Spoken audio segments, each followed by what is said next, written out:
प्रश्न है 100 परागकण बनाने के लिए कितने सूत्री विभाजन की आवश्यकता होती है। जरा देखेंगे, ये रहा अपना माइक्रोस्पोरेंजियम और इसी माइक्रोस्पोरेंजियम के अंदर पाया जाता है अपना पराग मातृ कोशिका जिसको कहते हैं पोलन मदर सेल, जिसमें होता है मियोसिस 1 और मियोसिस 2, जिसके बाद बनते हैं कुल 4 पोलन ग्रेन। तो इस तरह से 4 पोलन ग्रेन बनाने के लिए मुझे एक सूत्री विभाजन की आवश्यकता होती है। तो 100 पोलन ग्रेन बनाने के लिए कितने सूत्री विभाजन की आवश्यकता होगी, तो 100 डिवाइडेड बाई 4 कर देंगे, मिल जाएगा मुझे 25। तो इस तरह से 25 इसका सही आंसर हो जाएगा। फिर कह रहा है कि परागकोश भीति में इनमें से कौन सी नहीं होता है। तो भाई परागकोश भीति की बात करें, देखिए परागकोश के 4 भीति होते हैं भाई, 4 लेयर होते हैं, जिसमें पहला लेयर जो होता है वो अंतःस्थवचा जिसको एपिडर्मिस भी कहते हैं, दूसरा अंतःस्थीशियम जिसको एंडोथीसियम भी कहते हैं, मध्य परत हो गया और टेपिटम हो गया। तो कुल 4 परत है, देखना है कि इनमें से वो कौन नहीं है।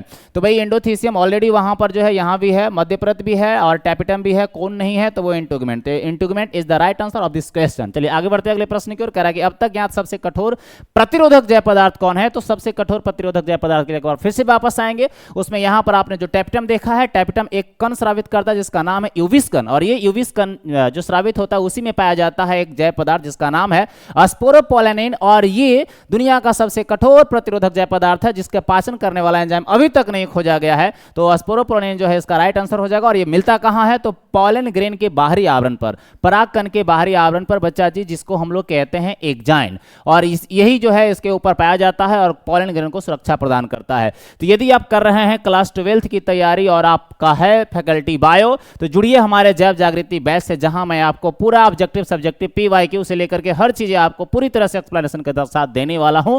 धन्यवाद।